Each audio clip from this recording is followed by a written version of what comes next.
pemilihan kepala desa itu sebetulnya pintu pertama untuk perubahan desa. Terus saya berpikir, ternyata kalau di level yang lebih tinggi, baik kabupaten, provinsi maupun negara, itu memang pintu pertama perubahan itu justru di pemilihan umum. Ini secara pribadi ya. Iya. Kadangkala kita merasa mentok di satu titik begitu, dan harus istilahnya nggak bisa kalau kita kelamaan di satu lingkungan yang kemudian kita merasa nyaman dan ternyata nggak bisa bergerak lebih jauh. Nah ini saya kira ada orang bilang ini pemilu paling kompleks di dunia ini. Di dunia ya, bukan di dunia ya. Kelas 7 SMP hari ini 2029 dia punya hak pilih tuh. Oh, di besok, di 5 tahun lagi. Betul. Kami mulai dari sekarang nih.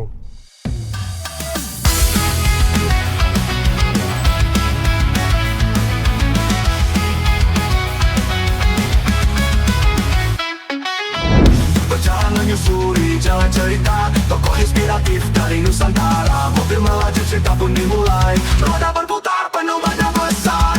Jalan panjang, penuh harmoni. Surik, cerita unik lokal. Inspirasi kita.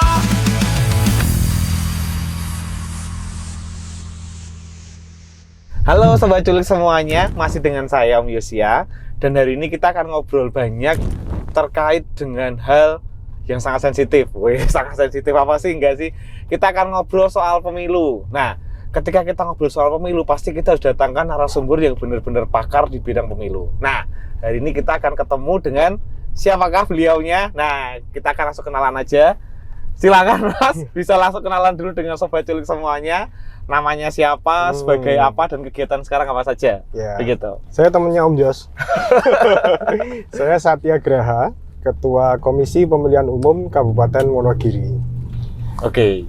Cukup itu saja atau perlu tambah banyak lagi? Itu dulu aja. Oh, itu dulu saja.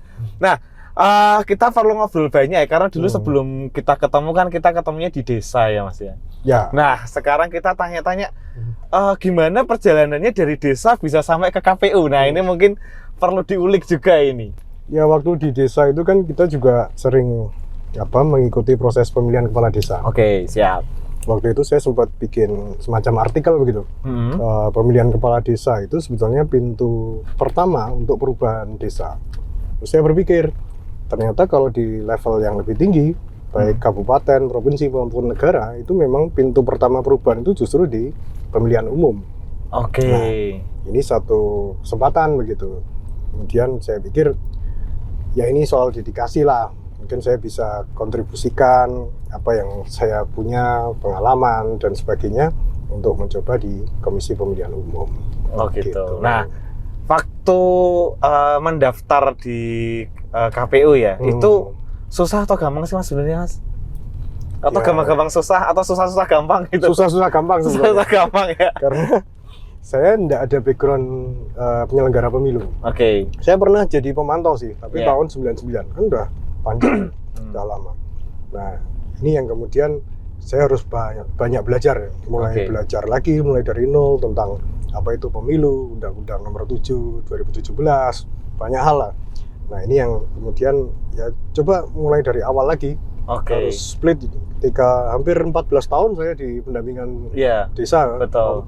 Jadi ini hal yang baru dan alhamdulillah proses seleksi ini sudah bisa saya ikuti dan ya sampai jadi ketua begini. Sampai jadi ketua. Nah, sebenarnya motivasi awalnya itu apakah hanya pengen merubah sesuatu hal gitu atau ada motivasi lain sih Mas?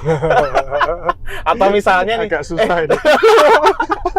ternyata gajinya lebih besar KPU nih daripada yang lain. Kalau itu ya memang. Kalau itu ya. Secara faktanya memang begitu. Tapi saya kira ini secara pribadi ya. Iya. Kadangkala kita merasa mentok di satu titik begitu, dan harus istilahnya nggak bisa kalau kita kelamaan di satu lingkungan yang kemudian kita merasa nyaman dan ternyata nggak bisa bergerak lebih jauh. Nah ini saya Oke. kira ini satu kesempatan. Berarti salah satunya adalah ketika zona nyaman itu ketika itu dilanjuti terus malah berbahaya akhirnya. Menurut saya begitu. Oke, sebenarnya memang gitu juga sih karena zona nyaman kan seringkali itu bikin orang jadi tumpul ya, nggak Betul. jadi bisa lebih bergerak Om gitu. Yos di Reker berapa tahun sudah? Saya sudah hampir 6 tahun sih. Tapi tenang aja, Masih sih, aman. nggak tumpul di sana. Terus Oke. biasa terus soalnya. Oke, terus ketika ngomong di dunia pemilu ya, kalau kita ngomong kan orang kan pemilu itu kan menurut saya, cuma menurut beberapa orang juga risikonya tinggi. Nah, dari desa tadi bisa sampai ke pemilu yang kita tahu bahwa mungkin di desa lebih nyaman ya, karena kan sudah kenal, menjadi hubungannya lebih mudah. Nah, ketika di pemilu atau di KPU sendiri, itu kan risikonya tinggi, Mas. Nah, cara mensiasatinya risiko itu, kan kita tahu sama risikonya apa ya. Nah, kira-kira cara mensiasatinya gimana gitu? Awalnya saya juga berpikir begitu ya, tetapi karena di KPU, di penyelenggaraan pemilu itu kan semua sudah diatur. Oke. Secara regulasi itu sudah ada relnya lah. Nah, kita tinggal ikuti itu aja. Justru hal yang menarik itu ketika kita bisa melakukan hal di luar regulasi selama tidak menyalahi regulasi, kita bisa melakukan inovasi-inovasi yang kemudian memperlancar tugas-tugas kita. Oke. Gitu. Kalau berarti ini Mas Satya ini berarti baru sekali aja ini ya, kemarin waktu pemilu ya? Ya, saya 2018. Oke. Nah, yang menarik dari 2018? 2023. 2023 kemarin kan, baru pemilihan kemarin. 2023 itu ada kejadian-kejadian yang menarik nggak ketika menjadi ketua KPU gitu? Ya, ini kita nggak usah ngomong sama orang banyak ya, kita ngomong sama Sobat Culik aja ya. Karena ini hal yang baru bagi saya, ini jadi sangat menarik. Yang kedua, pemilu ini kan pertama kali pemilu serentak. Iya, betul. Dalam tahun yang sama, pemilu dan pilkada diselenggarakan berbarengan di 2024. Ini adalah, ada orang bilang ini pemilu paling kompleks di dunia ini. Oke, di dunia ya, bukan di dunia ya. Dengan melibatkan sekian banyak orang, kemudian banyak yang dipilih dan sebagainya. Ini saya kira ini saya merasa terhormat menjadi bagian dari penyelenggaraan pemilu yang kemungkinan tahun berikutnya juga sudah tidak begini lagi. Setelah putusan MK 135 itu kan ada pemisahan antara pemilu lokal dan pemilu nasional. Oke. Gitu. Nah, kalau kita ngomong soal KPU itu kan kebanyakan orang tahu ketika kerjanya itu kan sebelum ya, ketika mau ada misalnya 5 tahunan, ketika mulai masuk baru bekerja lah. Ketika misalnya sudah selesai afternya pemilihan itu langkah-langkah yang sekarang dilakukan dari KPU apa saja, Mas? Nah, ini menarik ini. Afterfood begitu ya, istilahnya. Afterfood. Jadi setelah pemilu dan pemilihan kepala daerah, ini KPU ini tidak kemudian berhenti bekerja. Oke. Ini secara regulasi ini ada mandat dari regulasi untuk kami melakukan yang pertama pemutakhiran data pemilih secara berkelanjutan. Oke, jadinya setiap periodenya berarti setiap apa itu, Mas? 3 bulan sekali. 3 bulan sekali. 3 bulan sekali kami melakukan rapat pleno. Data penduduk ini kan dinamis ya. Betul. Ada yang meninggal, ada yang 17 tahun dan sebagainya. Ada yang masuk TNI Polri, ada yang pensiun dari TNI Polri, sehingga status data pemilihnya dia berubah. Nah, ini yang terus kami updating begitu. Ini yang pertama. Yang kedua tentu saja yang paling utama sosialisasi dan pendidikan pemilih. Oke. Nah, ini bagaimana berdemokrasi, bagaimana berpemilu dan sebagainya. Saya kira ini menjadi tugas kami juga. Oke, Gitu. berarti edukasi masyarakat terkait kalau ada masyarakat atau misalnya pemilih baru ya atau pemilih apa nama sebutannya? Pemilih awam atau pemula? Pemilih pemula. Nah, pemilih pemula berarti edukasi mereka terkait dengan pemilu seperti apa gitu ya. Oke, kalau yang kemarin di Wonogiri sendiri untuk pemilih pemulanya berapa persen, Mas? Kalau di pemilu itu sekitar 17, sekian persen. Oh, termasuk tinggi berarti ya? Tinggi. Itu kita ambilnya yang Gen Z ya. Iya. Kemudian jadi pilkada 19, sekian. Oke. Tinggi. Nah, kalau untuk Gen Z sendiri, kita kan tahu ya Gen Z itu kan berbeda dengan generasi kita milenial dan lain sebagainya. Nah, caranya edukasi di Gen Z sendiri itu kan treatmentnya beda dengan ketika dulu kita ya. Nah, langkah-langkah dari kami untuk mengedukasi Gen Z sendiri gimana, Mas? Nah, kami sebetulnya basisnya data. Basis data, oke. Basis data dan riset. Riset, oke. Hasil pilkada kemarin ini ada yang namanya suara tidak sah. Di setiap pemilu pilkada ada suara tidak sah. Suara tidak sah untuk pilkada Wonogiri ini cukup tinggi angkanya. 25.500 sekian gitu. Sekitar berapa persennya berarti itu dari total semuanya? Saya agak lupa ya. Iya. Tapi 25.000 untuk gubernur itu 27.000 sekian. 27-28.000. Ini hampir setara dengan jumlah DPT di Kecamatan Bulukerto. Oh, jadi yang nggak sah hampir sama dengan satu kecamatan gitu? Iya, kalau dikumpulkan Dikumpulkan ya, oke. Nah, yang tidak sah ini kemudian kita buka nih. Jadi kita buka satu persatu. Oke. Kenapa kok tidak sah dan sebagainya. Nah, memang ada yang tidak dicoblos sama sekali. Jadi suara tidak sah itu adalah surat suara yang pemilih itu datang ke TPS, tetapi tidak melakukan coblosan dengan benar. Gitu. Ada yang dicoblos dua-duanya, ada yang dicoblos di luar kotak dan sebagainya. Nah, setelah itu kami melakukan riset dengan teman-teman Imapres Wonogiri, kita riset, kemudian hasilnya itu memang kebanyakan dari Gen Z. Nah, ini yang menarik kan. Dan motifnya bisa kelihatan berarti ya Mas ya. Misalnya ini Gen Z-nya kebaca berarti ya. Betul. Oke. Paling banyak kan di Kecamatan Wonogiri justru. Oke. Kecamatan Wonogiri kalau kita anggap sebagai kecamatan yang relatif lebih banyak pemilih menengah terdidik kan begitu. Iya, betul. Nah, agak mengejutkan juga ini. Ketika diriset oleh teman-teman Imapres, ini hasilnya kebanyakan motifnya itu adalah ketidakpuasan. Ada yang tidak kenal, ada yang karena tidak puas dengan sistem dan sebagainya.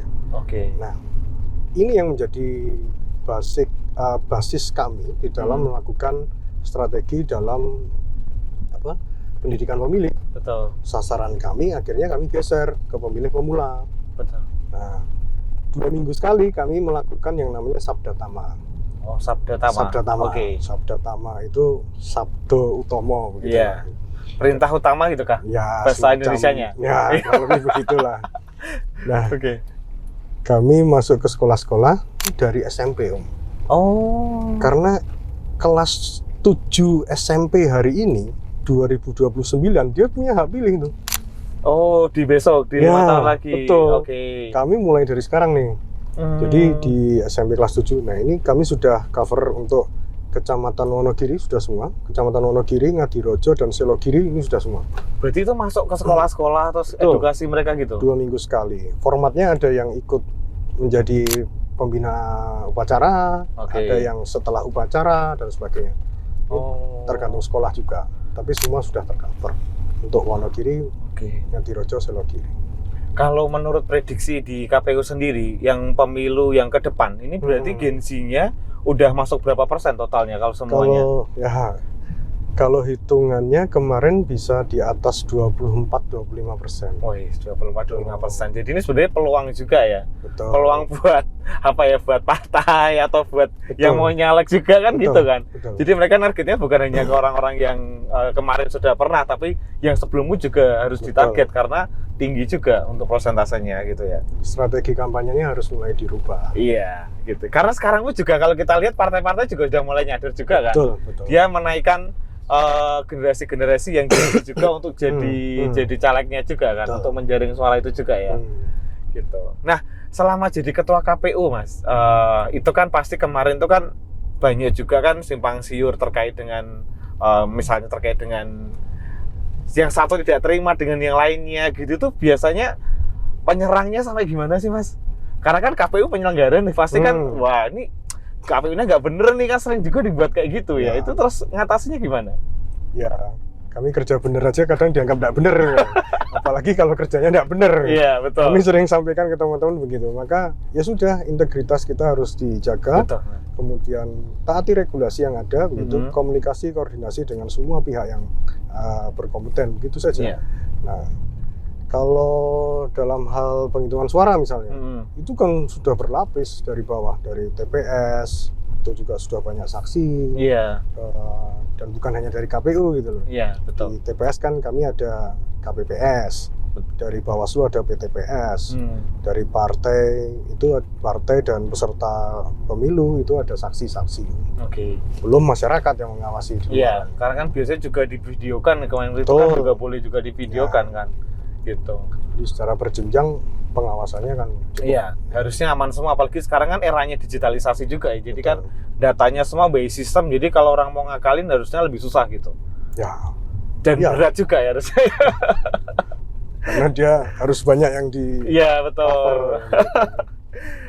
Terus kalau untuk di Wonogiri sendiri kan ada beberapa wilayah itu yang daerahnya kan terpencil ya. Nah itu kalau strategi dari KPU sendiri untuk meningkatkan misalnya pemilihnya biar lebih banyak untuk menjangkau daerah-daerah yang kecil itu gimana? Misalkan banyak daerah yang di gunung dan lain sebagainya kan. Itu kuncinya di mapping TPS. Mapping TPS ya. Tempat pemungutan suara itu memang ada ketentuan dia tidak boleh atau aksesibel lah, lebih mudah diakses oleh masyarakat. Nah itu kalau TPS-nya juga terlalu jauh, ini juga akan susah. Kemudian koordinasi dengan pemerintah lokal.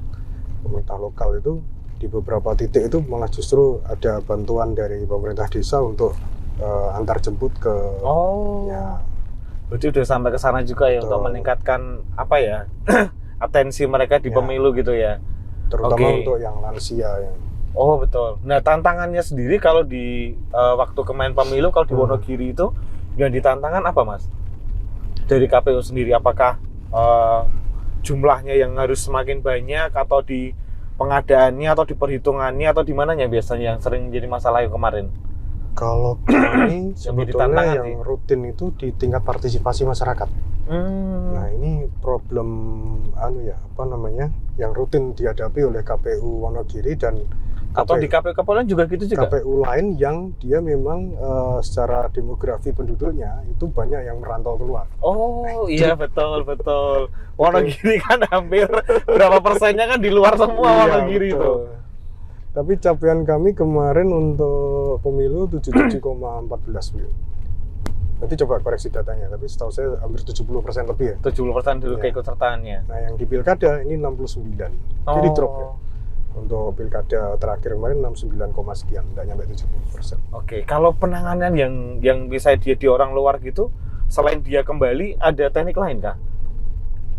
Ya agak susah juga ya memaksa. Karena itu kan tentang regulasi dari pusat juga ya soalnya ya. Pertama itu, kedua kan tidak ada regulasi yang mengikat seseorang untuk dia wajib untuk memilih. Iya betul. Karena itu kan harus kesadarannya sendiri Betul. ya. Gitu. Oke, berarti sekarang ini yang dikerjakan di KPU adalah mengupdate data terus ya? Mengupdate data, sosialisasi pendidikan pemilih pemula terutama. Kemudian kami juga verifikasi data partai politik, kan ada perubahan juga kan? Iya. Di beberapa partai, kepengurusan, terus dan sebagainya. Itu saya kira yang hari-hari ini kami lakukan secara rutin begitu. Oke. Termasuk ini Om, saya lupa. Gimana? Pendampingan pemilihan ketua OSIS. Untuk ketua OSIS dari KPU? Ya, kalau tahun ini kami ambil sampel pilot project itu di 3 titik di MAN, Madrasah Aliyah Negeri, kemudian SMK 2, dan SMA 1. Oke, itu berarti pendampingannya seperti apa tuh contohnya Mas? Pendampingannya melalui bimbingan teknis, mulai dari awal tuh pendataan pemilih, kemudian bagaimana teknis coblosnya, mempersiapkan ini. Jadi persis kami buat seperti pemilu. Oh gitu, buat simulasinya mereka ya, berarti ya? Simulasi bukan hanya bagaimana mereka bersiap untuk menjadi pemilih, tetapi juga bersiap untuk menjadi penyelenggara. Oh betul. Jadi betul. begitu. Dan sudah selesai, kami tinggal evaluasi nih 3 titik. Rencana kami setelah itu nanti ada semacam pedoman untuk penyelenggaraan pemilihan ketua OSIS yang nanti disebar di seluruh sekolah di Wonogiri. 2026 gitu. Tuh kami target. 2026 sudah semua sekolah melakukan yang sama. Ya, gitu. Bismillah. Oke, kalau untuk peran sosial media ya, kalau kita ngomongan sosial media itu kan penting juga ya, apalagi Gen Z itu identik dengan teknologi gitu. Nah, kalau dari KPU sendiri untuk mengatasi sosial media dan lain sebagainya, kayak kemarin itu kan banyak hoax, kemudian sosial media dijadikan ajang sebagai saling serang, padahal itu bisa digunakan untuk edukasi, untuk penyampaian visi dan misi dan lain sebagainya. Kalau dari KPU gimana itu penanganannya? Kami memandang media sosial itu atau sosial media ini betul-betul satu garda depan ya.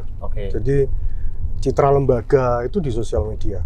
keputusan lembaga, kemudian bagaimana KPU dilihat itu sebetulnya di sosmed kami. Oke. Nah, jadi kami ada tim memang, tim kehumasan yang terus-menerus kami perbaiki. Dan terakhir kami dengan teman-teman magang, mahasiswa magang, selalu kami minta input perbaikan apa yang bisa dilakukan oleh KPU terkait kehumasan lewat sosial media.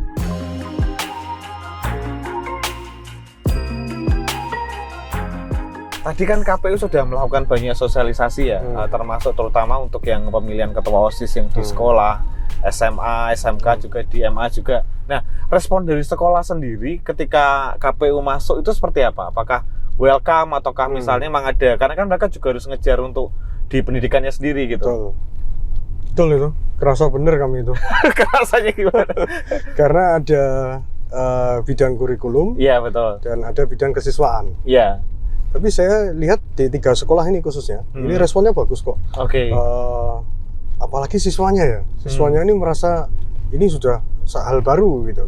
Ini mereka betul-betul berlatih untuk itu. Jadi di beberapa SMA ya hampir sama, rata-rata 3 sekolah tadi itu, mereka malah berkompetisi untuk bikin TPS-nya, kan masuk juga di kokurikulernya. Nah saya kira ini masuk dengan program Kementerian Pendidikan ya, soal deep learning ini. Jadi bukan hanya kita mengajarkan teori, tetapi mereka berpraktek bagaimana untuk menjadi peserta, menjadi pemilih dan menjadi penyelenggara pemilu. Oke. Kalau untuk pemilu ke depan, kita kan masih menggunakan kertas ya. Mungkin nggak sih ke depannya itu dibikin digitalisasi gitu? Misalnya vote-nya nggak pakai kertas atau kita pakai tombol aja atau bisa disama aja gitu, kemungkinan nggak? Atau mungkin memang harus undang-undangnya diperbarui dulu? Ya, yang jelas secara teknis harus regulasi diperbarui. Diperbarui dulu ya. Saya kira kemungkinan itu pasti ada ya. Kemarin kita malah sudah dicoba di SMK 2 itu e-voting loh. Oh, e-voting? Ya, e-voting. Dan ya berjalan baik karena mereka sejak COVID itu mereka sudah pakai e-voting. Oke. Cuman memang secara pembuktian ya, pembuktian itu yang paling mudah dan paling cepat dilakukan itu ketika dilakukan secara manual. Oke. Jadi kalau misalnya harus terpaksa dibuka nih kotak suaranya untuk penghitungan ulang misalnya, itu kan masih ada. Oh ya, salah satu kendalanya kalau voting gitu buka IPA. Itu persoalan public trust sih. Iya betul. Karena kalau di Indonesia sendiri, kalau di luar sih di Amerika kalau setahu aku udah mulai jalan juga kan dari beberapa pemilu kan. Kalau di Indonesia masih menggunakan kertas gitu ya. Nah, kembali lagi ke terkait tadi ya di Wonogiri sendiri, karena namanya aja Wonogiri, hutan dan gunung ya. Nah, untuk distribusi logistik sendiri Mas, dari KPU kan punya kewajiban untuk mendistribusikan nih ke semua daerah. Nah, pasti kan ada kendala tuh, harus mencapai lokasinya tepat waktu atau tidak, penjagaannya sendiri ketika di logistik bahwa itu benar-benar safe gitu ya. Itu tindakan dari KPU gimana Mas untuk yang kemarin? Ya, logistik itu kan ada tepat waktu, tepat jumlah, dan tempat-tempat yang lain. Tepat benar. Oke. Wonogiri itu 25 kecamatan, 294 desa kelurahan. Untuk pemilu TPS kami 3.910 yang nyebar. Yang nyebar ya di seluruh kecamatan ya. Untuk pilkada lebih sedikit ya, 1.903. Nah ini tantangan benar, apalagi penyelenggaraan pemilu itu di bulan Februari, musim hujan. Betul. Penyelenggaraan pilkada November, musim hujan juga. Nah, kami sempat ada truk logistik yang tergelincir gitu. Di daerah Mojokerto. Jadi angkat logistiknya truknya guling gitu kan? Mundur lagi deh. Oh gitu. Karena licin jalannya memang. Tapi alhamdulillah cepat karena memang ya di Wonogiri itu koordinasinya mudah. Saya kira saya enggak mungkin temui ini di tempat lain ya. Maksudnya langsung dari kepolisian, dari dinas perhubungan, dari ini langsung set begitu, Bawaslu juga begitu dikontak langsung bisa cover itu. Dan memang penghitungannya memang harus pas dari awal ya, mappingnya. Ini tanggal berapa harus sampai di kecamatan. Kecamatan berarti harus menyiapkan tempat penyimpanan sementara kan begitu. Dan alhamdulillah semua kecamatan punya itu di 25 kecamatan. Terus H-2 itu paling tidak sudah harus di desa, di kantor desa. H-1 itu sudah ada di TPS. Jadi penghitungan kami betul-betul rigid dan meskipun ada insiden begitu, tetapi langsung bisa diatasi dan alhamdulillah lancar semua sih. untuk Oke, logistik. lancar semua akhirnya ya. Tapi kalau saya lihat di daerah-daerah lain ya Mas, ya, itu kan juga banyak ketika ada ketidakpuasan, akhirnya caleg satu, terus ribut dan lain sebagainya. Kalau di Wonogiri kemarin lancar semua ya Mas ya? Alhamdulillah lancar ya. Wih, berarti pas menjabat pas lancar ya? Ya. Dan Semoga ini ke depan bukan, juga lebih lancar saya lagi kira ya? bukan hanya karena kerja-kerja KPU, tetapi Oke. stakeholder ya, pemerintah kabupaten, kepolisian, teman-teman aparat keamanan, TNI, terutama teman-teman peserta pemilu, partai pemilu, ini yang luar biasa Oke. backupnya. Dan yang paling penting tentu saja selain media, teman-teman warga masyarakat yang secara sadar menjaga kondusivitas ini. Oke. Karena kan juga logistik pemilu kan juga biasanya ketika mau itu kan juga dijaga sama polisi juga kan? Betul. Betul. Jadi harapannya sih pemilu-pemilu ke depan bisa sama juga seperti yang kemarin, bahkan bisa lebih baik lagi gitu ya. Alhamdulillah. Harapannya ke depannya juga semakin banyak orang yang paham ya, tadi yang menjadi Betul. masalah sekarang adalah gimana cara mengedukasi sehingga benar-benar pemilihnya itu bisa masuk Betul. semua gitu ya. Nah, soal ngomong edukasi, nah ini mungkin Mas Satya bisa langsung ngomong ke teman-teman Sobat Culik yang melihat apa sih yang perlu disampaikan ke masyarakat secara umum ataupun secara khusus terkait dengan penyalahan pemilu ke depan tuh kayak gimana, sehingga mulai dari sekarang mereka sudah mulai paham gitu. Monggo silahkan, waktu dan tempat saya berikan. Kesempatan yang luar biasa bagi kami untuk menyampaikan bagaimana pentingnya satu suara. Jadi ketika Anda sudah punya hak pilih, maka gunakan hak pilih itu dengan benar. Gunakan hak pilih itu dengan baik. Cek betul siapa yang akan dipilih supaya tidak menyesal di kemudian hari. Setelah itu, setelah pemilu selesai, pilkada selesai, bukan berarti selesai tugas warga negara. Ada proses controlling, proses memberi masukan dan sebagainya, sehingga betul-betul demokrasi di Wonogiri khususnya ini berjalan dengan baik. Oke, juga buat ya tadi satu suara berharga banget ya berarti Ya. Mas ya. Mungkin untuk Gen Z ya. Gen Z, Nah. oke. Silahkan monggo. Jadi khususnya teman-teman muda, teman-teman Gen Z, mulai belajar berdemokrasi. Berdemokrasi bukan hanya bicara soal pemilu, bukan hanya bicara soal pilkada, tetapi juga bagaimana menghargai pendapat orang lain, bagaimana berani mengungkapkan pendapat, dan bagaimana bertanggung jawab untuk melaksanakan keputusan bersama. Mulai sekarang, mari hidupkan demokrasi lebih baik di Kabupaten Wonogiri. Oke. Berdemokrasi. Oke, terima kasih Mas Satya udah masuk ke channel Culik. Nah, ini ada sedikit kenang-kenangan di Regar Sport. Ini jersey Culik, nanti bisa dipakai kalau kemana-mana gitu. Oh, ini limited edition. Limited edition. Jadi hanya yang masuk ke Culik aja yang bisa punya jersey itu. Yang gitu. diculik Regar. Diculik Regar. Turun. Oke, siap. Nah, buat Sobat Culik semuanya, kita sudah ngobrol ya banyak hal terkait dengan pemilu, juga terkait dengan apa ya? Ya terkait dengan hubungannya dengan pemilihan umum yang baik seperti apa, di Wonogiri seperti apa. Nah, harapannya buat Sobat Culik semuanya, kalau sudah punya hak suara, gunakan hak suara itu dengan baik gitu. Jangan sampai males-males ya, itu jangan ya. Begitu, karena suara Anda itu penting gitu. Oke, itu dari saya. Buat Sobat Culik semua, jangan lupa like, comment, dan share di channel Culik.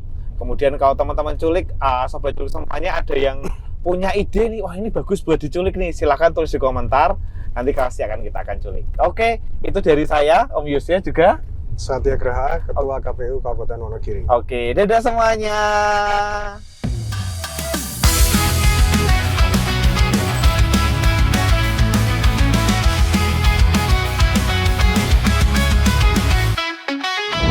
Berjalan menyusuri jalan cerita, tokoh inspiratif dari Nusantara. Mobil melaju, cerita pun dimulai, roda berputar penuh badai.